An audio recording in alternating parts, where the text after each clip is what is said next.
கடலூர் மாவட்டம் பண்ருட்டி அருகே காட்டு வேகா கொள்ளை கிராமத்தில் புத்தாண்டு கொண்டாட்டத்தின் போது கிணற்றில் விழுந்த இரு சிறுவர்களில் ஒருவர் உயிரிழந்துள்ளார். விவரங்களுடன் நிகழ்ச்சிய செய்தியாளர் பிரசன்னா.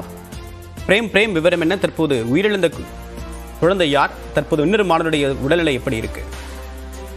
தேவப்பிரியன் 2023ஆம் ஆண்டு மறைந்த நிலையில் தற்போது 2020ஆம் புத்தாண்டு பிறந்திருக்கிறது. இந்த கொண்டாட்டத்தில் நேற்று நள்ளிரவில் இருந்து ஏராளமான புத்தாண்டை வரவேற்கும் விதமாக குடும்பத்தோடு இளைஞர்கள் கொண்டாடி மகிழ்ந்து வந்தனர். இந்த நிலையில் கடலூர் மாவட்டத்திலும் அந்த கொண்டாட்டத்திற்கு முழுமையாக போலீசார் தடை விதித்திருந்தனர். வீட்டிலேயே அமைதியான முறையில் இனிப்புகளை வெட்டி பகிர்ந்து கொண்டாடுமாறு காவல்துறை சார்பில் அறிவுறுத்தப்பட்ட நிலையில் தற்போது நேற்றைய தினம் இந்த புத்தாண்டு கொண்டாட்டத்தின் போது கிணற்றில் சிறுவன் விழுந்து சம்பவம் பெரும் சோகத்தை ஏற்படுத்தியிருக்கிறது.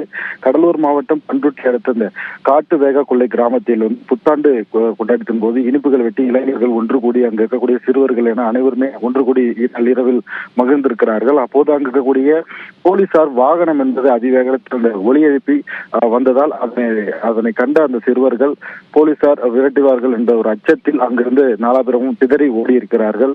பின்னர் அங்கு காட்டு கொள்ளையில் இருந்த அந்த அதிக அடி உள்ள கிணற்றில் 2 சிறுவர்கள் உயிரிழந்திருக்கிறார்கள். குறிப்பாக 10ஆம் வகுப்பு படிக்கக்கூடிய ஆரியா என்ற மாணவனும் அதே பகுதியைச் சேர்ந்த தமிழ்ச்செல்வன் என்ற 12ஆம் வகுப்பு தமிழ்ச்செல்வன் என்பவர் 2 பேரும் கிணற்றில் தவறி விழுந்திருக்கிறார்கள். இதில் ஆரியா என்ற 10ஆம் வகுப்பு மாணவன் மட்டும் சம்பவ இடத்திலேயே உயிரிழந்திருக்கிறார். 12ஆம் வகுப்பு படிக்கக்கூடிய மாணவன் தமிழ்ச்செல்வனை மீட்ட தீயணைப்புத்துறை அதிகாரிகள் பண்ருட்டி அரசு மருத்துவமனையில் சிகிச்சைக்காக சேர்த்திருக்கிறார்கள். தற்போது உயிரிழந்த அந்த 10ஆம் வகுப்பு மாணவன் ஆரியாவின் உடல் என்பது பிரேத பரிசோதனை என்பது நடைபெற்று வருகிறது.